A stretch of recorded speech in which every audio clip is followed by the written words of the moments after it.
Villa.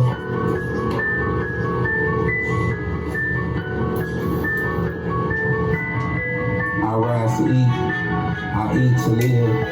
It's hot as hell, I'm so icy chill. Passed on the deal, because I'm real. She off the pill, and ready to drill. I'm classy still, like Dangerfield. I jacked the hill, and I left the chill. I aim to kill, to play for real. Land with ill, I stand they kneel. He tried to rob, wasn't able to dodge. I worked the job, and the job is hard. I finished the job, and became a star. Skipped the walk of fame, to the hall of fame. I overcame the pain, I walked in rain. I fought the shame, life is just a game. The king remained, I'm doing my thing. I outgrew the game, but I kept the bang. Giant same frame, but the picture changed. I clap some cheeks, no need to creep. When you cross the chief, you forced to be. Why so serious, B? I'm a masterpiece. I was born to beast. These clowns are weak. Betrayal is deadly. Another tragedy. No longer misery. Just a casualty. Dispersed rapidly. Nothing stops me. You can't Alex me. Don't cross me, or it's gonna be costly. I'm so bossy. They can't silence me. You can't censor me. I smash the freak 2 times last week. The day I rest, that's when I get some sleep. Until that day comes, you go remember me. Reggie Vegas, I keep it G. Face shield for my enemies. I have no company. Zilla. Hey, he back.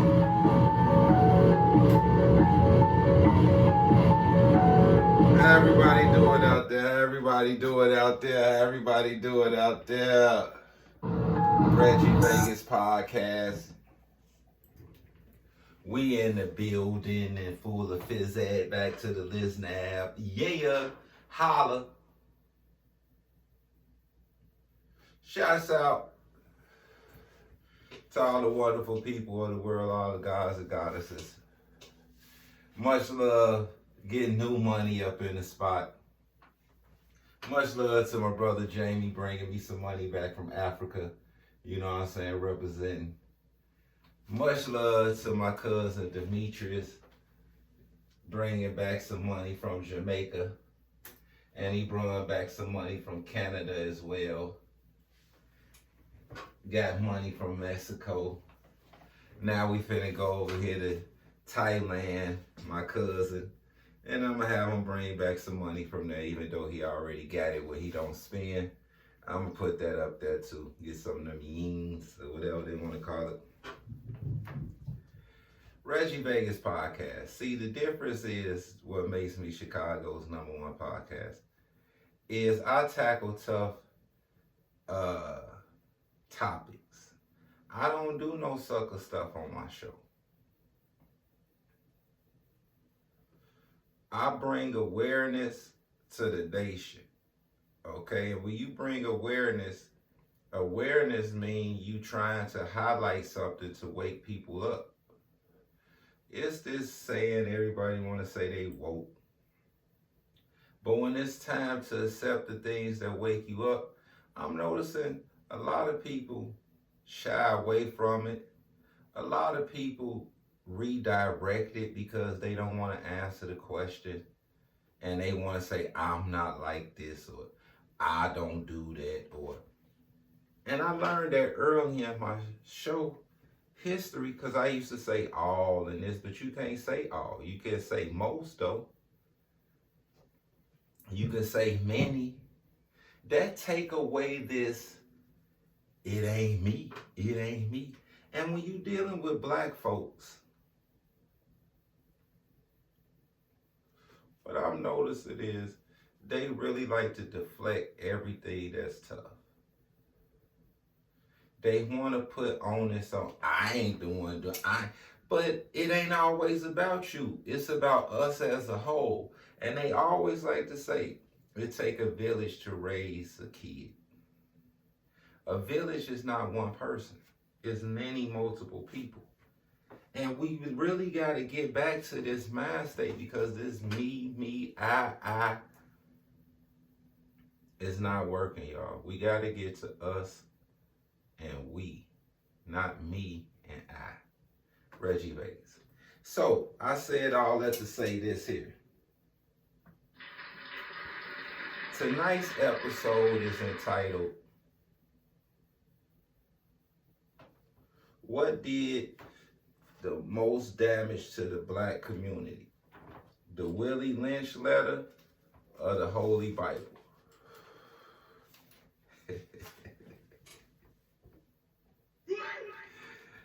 Oh boy. What did the most damage to the black nation? The Willie Lynch letter or the Holy Bible? Now, the Willie Lynch letter was designed to keep black people in fear for at least 1,000 years. The Willie Lynch letter was written and given to every plantation and every slave owner as a tool to control his slaves, or as they would say, their property, their cattle. The Willie Lynch letter's sole purpose was to enforce fear and submission. By using our differences as a means for separation and breeding self-hate done correctly, black people will continue the program naturally. And he said for the next 1,000 years. In 2026, the programming is in full effect. Differences. What was that? This is what he was highlighting. He said you pick them against each other and they have developed this thing called self-hate. Differences. Light-skinned black men and women against dark-skinned black women and men. Old blacks against young blacks. Okay? Give a few blacks some wealth while the majority are below the poverty line. And lastly, men against women. Women are the first teachers. Once her mind is corrupted, the future is corrupted. Out of fear, children naturally follow their parents. In fear of their sons being sold, killed, or raised in fear, right? Most women raise them to be mentally weak, afraid to show his talents, in fear of being bred or being murdered, right? Depending on her, and in most cases, becoming a son husband. While raising her daughter just the opposite, lift her to be dominant, independent, and manless.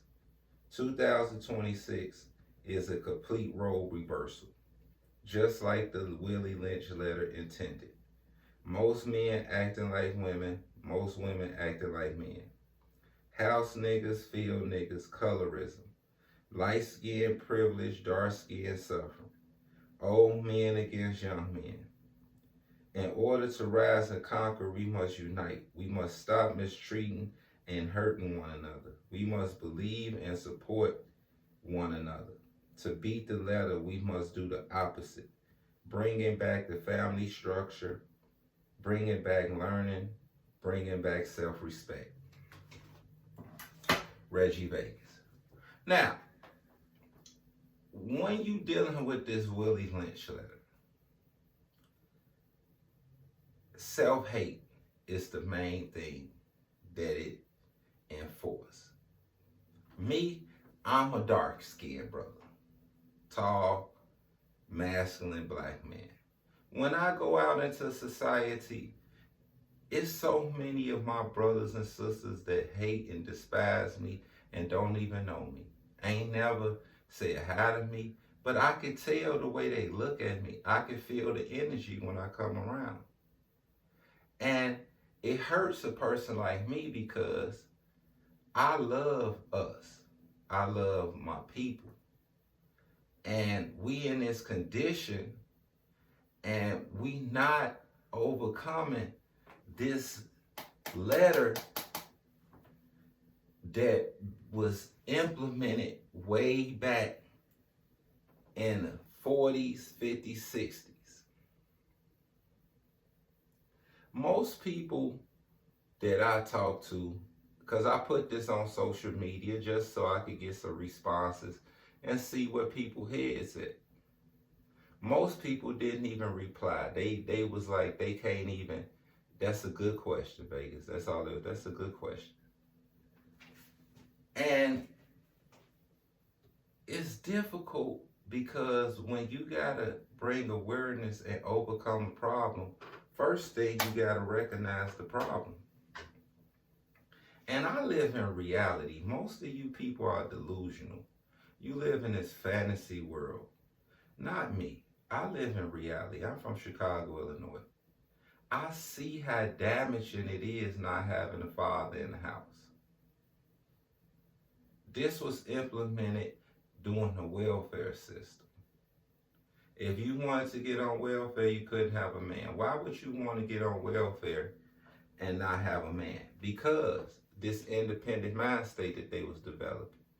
If you got a place to stay and you got food, and your mind, you feel like you can replace this man, because the man's job is to provide and protect.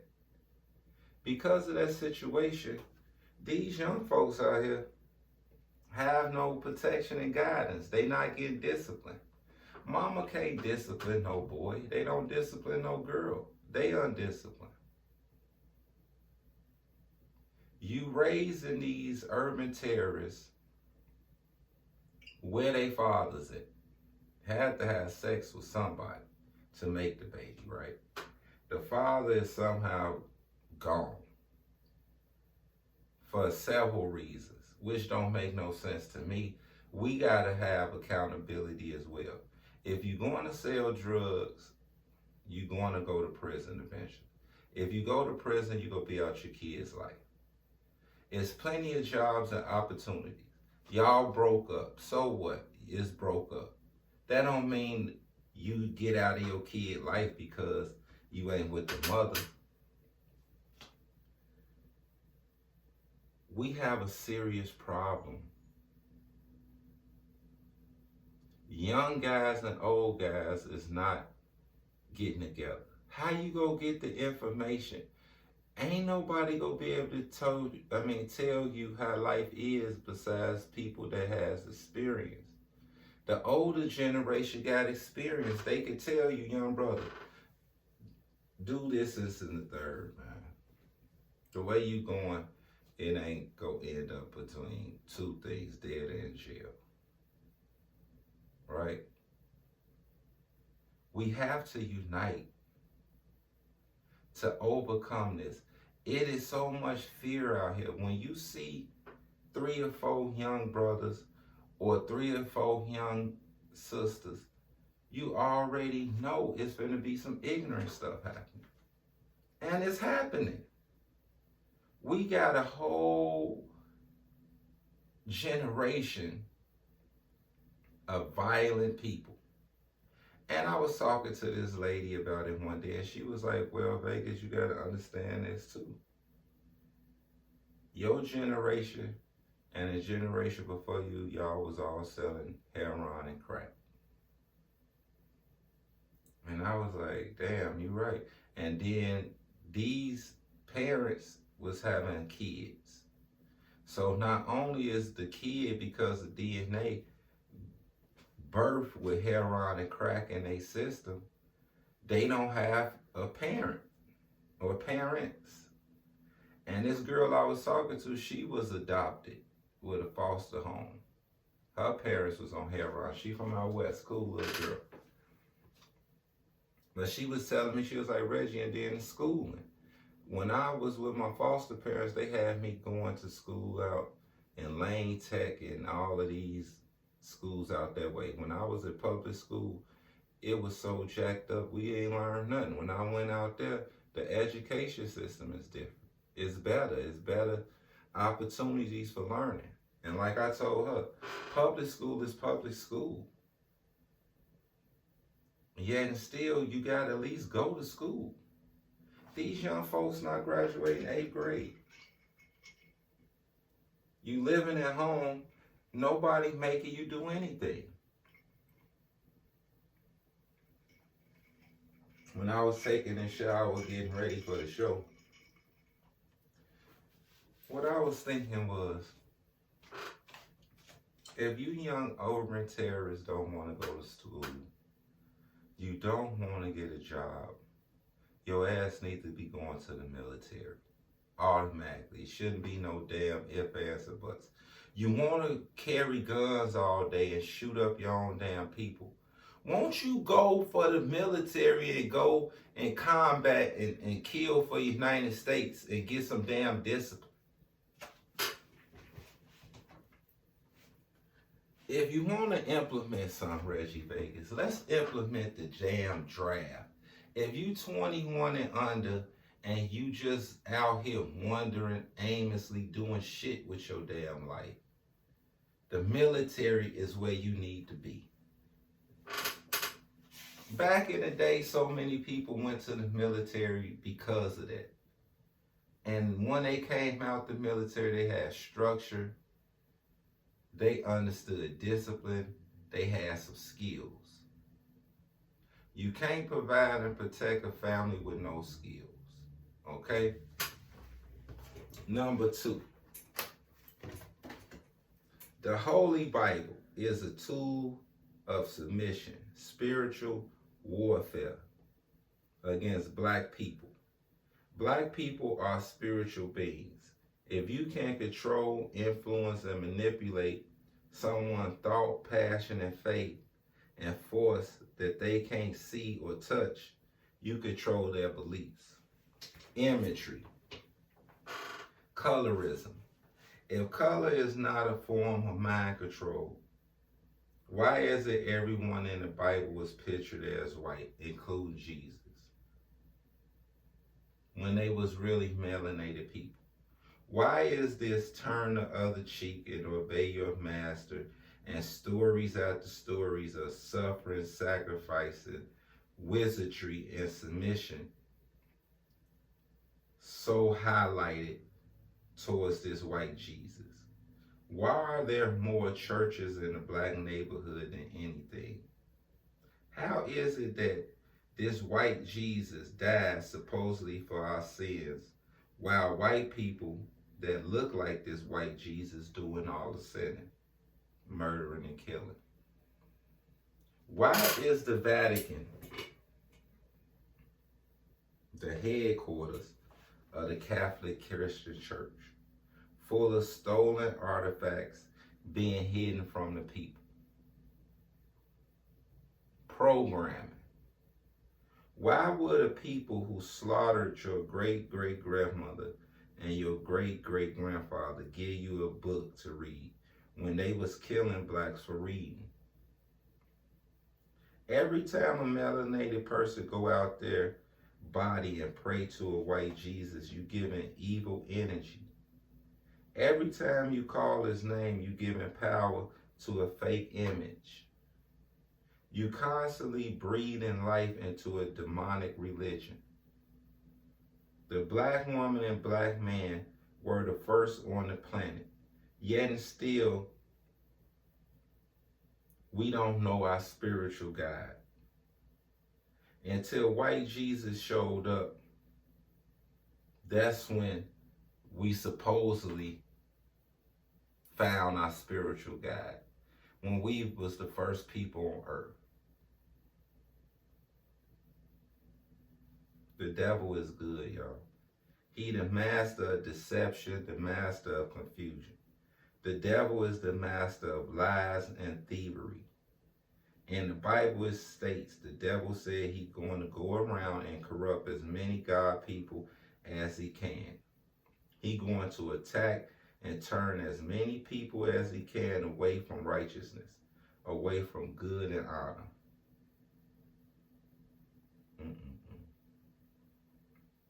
Where is the picture of our Savior?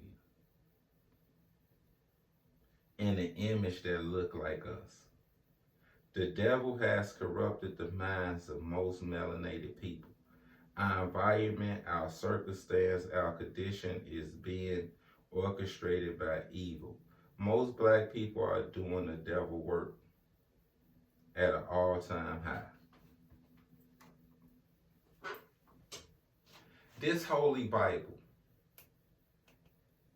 when they came, these folks from Europe,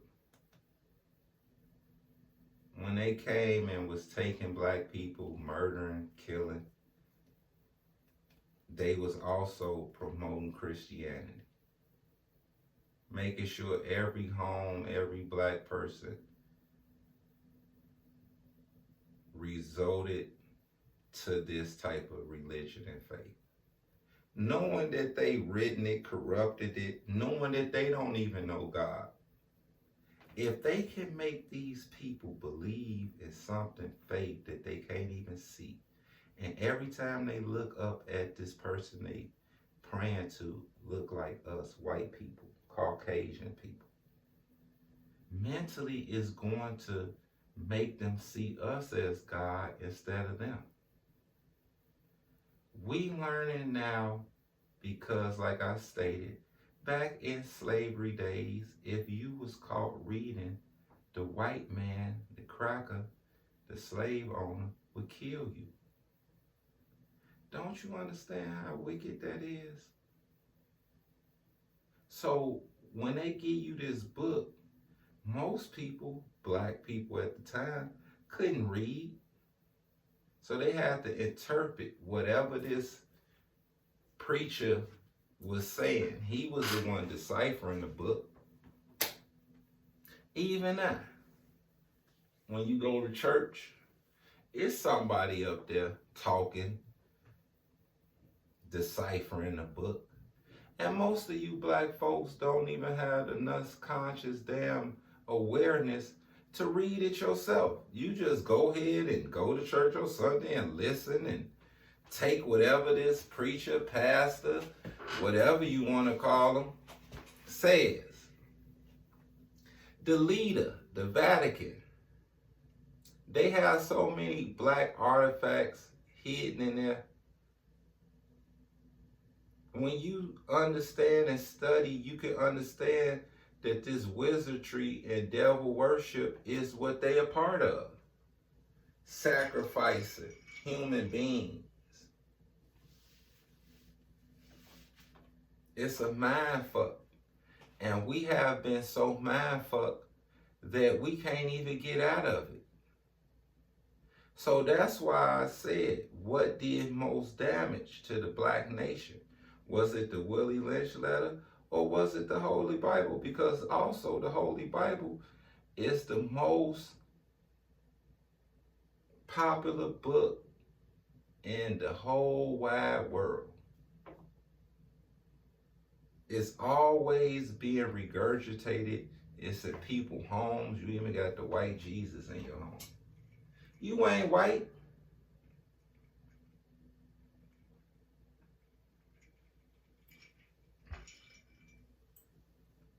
It trips me out because I'm in the real world, like I be telling people. Even in the good book, the Holy Bible, Jesus talk about his father. Who is this man's father? If you want to worship somebody, shouldn't you be worshiping his father? Bless the Salah. In the Quran, it states that no man should be worshipped. No man. Jesus, Muhammad, Moses, Abraham, none of them. They was all prophets, men. Man ain't to be worshipped. In the good book, in the Bible, it tells you, don't worship these idols and all of this crap. But yet and still, you people seem to not understand anything.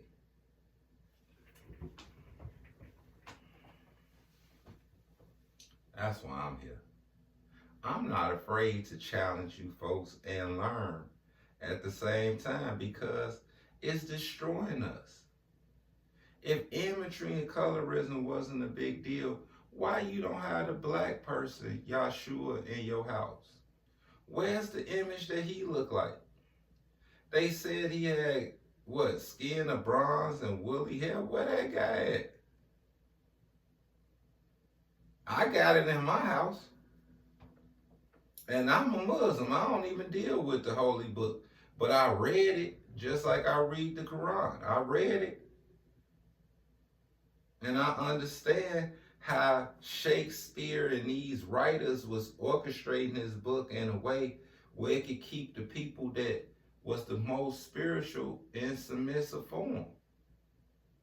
So I understand. Apparently, the majority of us don't.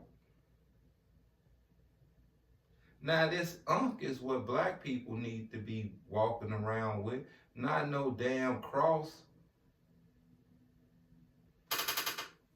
I've been telling y'all about the Knights Templars. All you gotta do is look this stuff up. That's why Reggie Vegas podcast is serious business. Because I looks it up, y'all, and I studies. Find out about these black popes that's over here with this Vatican. Look it up. They ain't talking about they robes. Even though their robes is black. These people is Jesuits. They kill and murder for the Catholic Church. This the people that you praying to.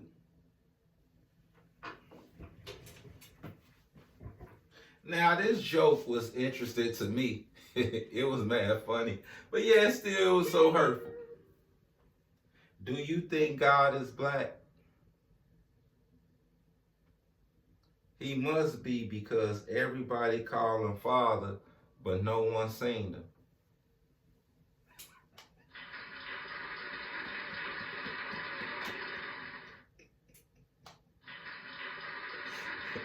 Hey, man. I'm going to hit that back for y'all, man, because it's very interesting. Do you think God is black? He must be, because everyone call him Father, but no one seen him. Holy shit. Just like most of us, you know you got a father, but for some reason you ain't never seen him. He ain't coming around.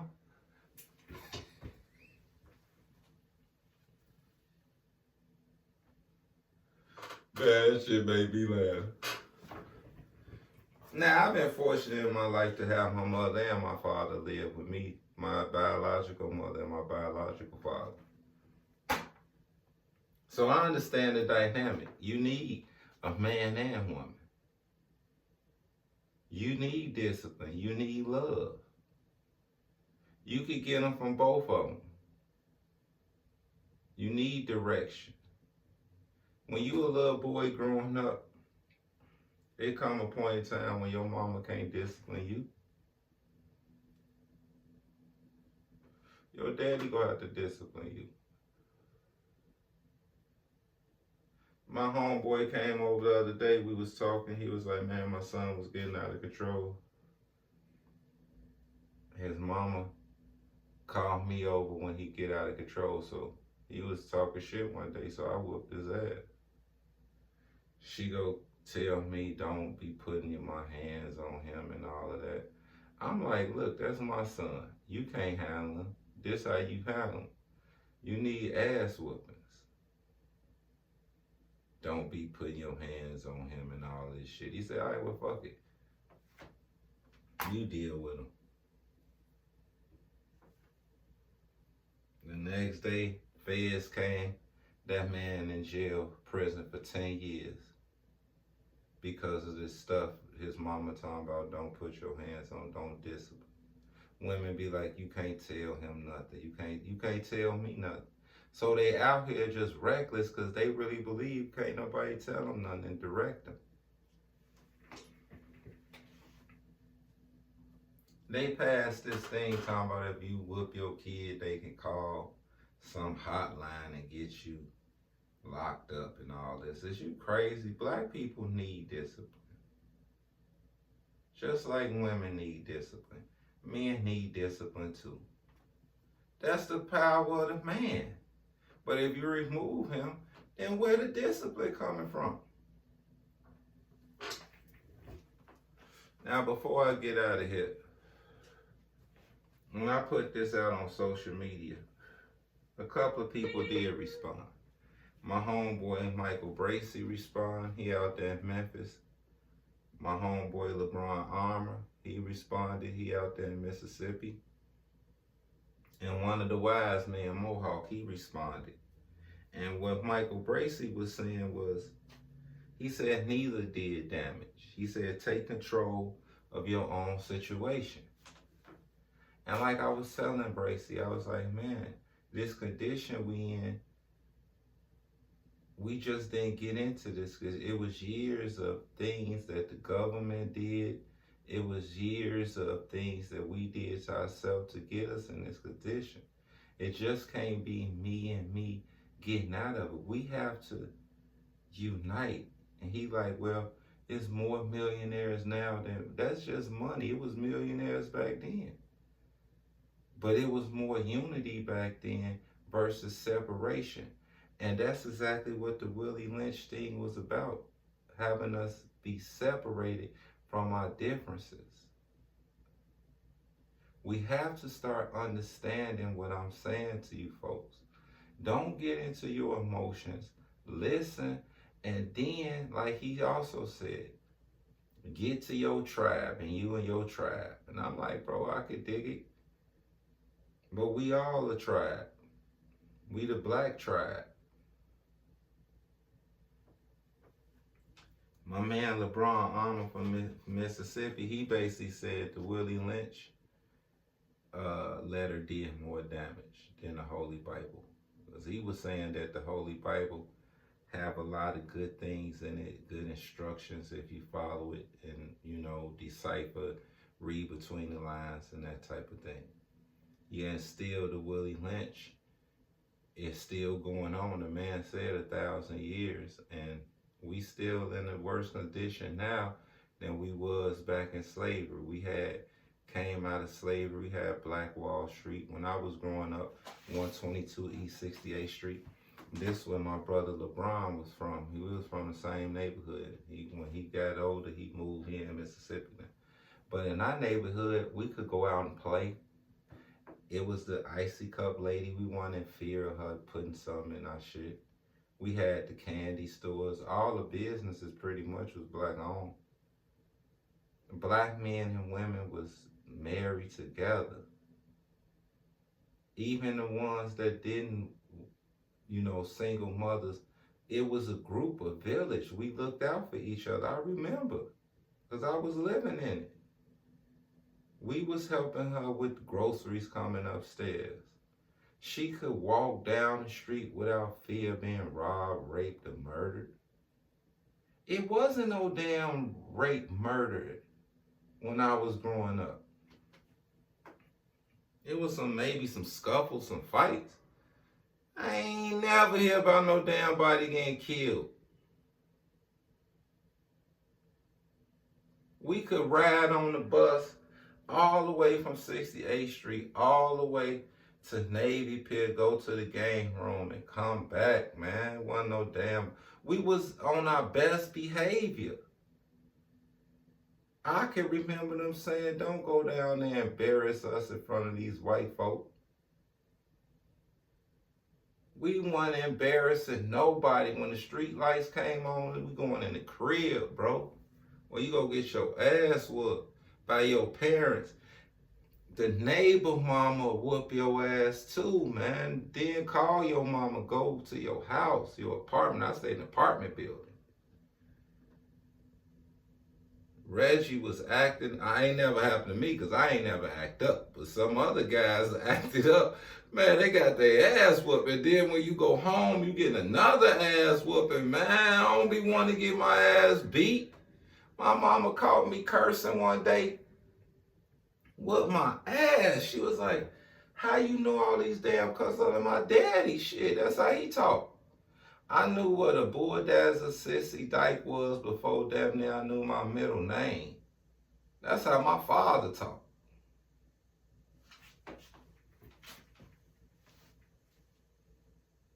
One of the wise men, Mohawk, the brother, he said, everything is a choice.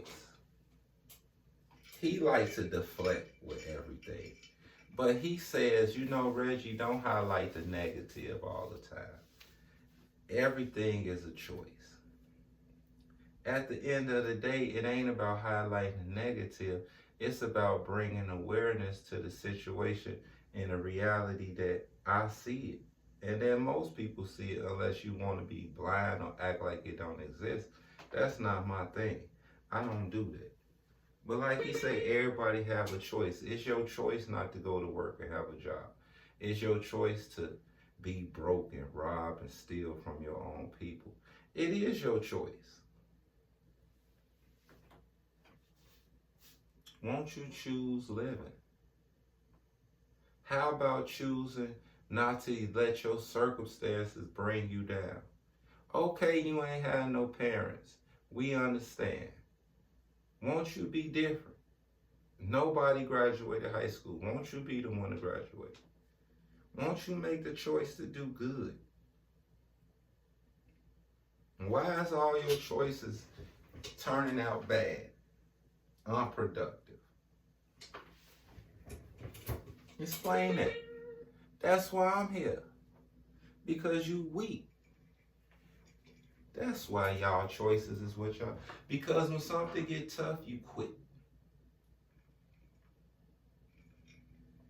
You got so much self-hate in you that you can't even love your brother. You can't love your sister. Because you don't love yourself.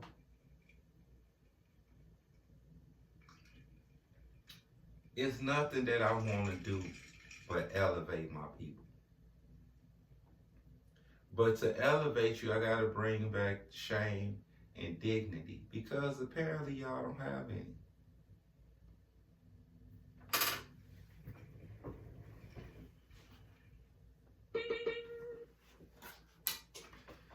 See, Reggie Vegas podcast is serious business. What we gonna do, black people? We gonna continue to let these young gods and young goddesses run rapid and terrorize the community? Or like my mama says, we just go get a mass grave and throw all their ass in there and start over again. What we gonna do? What you mean go do? You go keep talking about you a drug dealer and you already done did 15, 16 years in prison. Don't you think it's time to try to do something else? Lady, what is this independent stuff you talking about? Where is this getting you? You 50 years old, you ain't had a man in 10 years. You mad as hell every day. Your kids ain't on nothing. Don't you think it's time to get a man in your life? Y'all get back to me. Because I want to know, because I care. Now, on a nicer note, today is my day off from my job that I work. And I've been doing everything today that I desire. So that's why I did this show. Because I love it. I like doing Reggie Vegas. Don't nobody stop me. So many people be talking jazz. Where your show at? You don't even know how to do nothing like this. But I do. I enjoy it. That's why I'm Chicago's #1 podcast. I can bring anybody I want when I want. But I don't want to do that all the time. I go outside. I take my show on the road. Sometimes I got to come back to my wonderful studio and drop this type of stuff. So blessings, man. Peace and love. Have a beautiful, beautiful day, y'all, please. And elevate.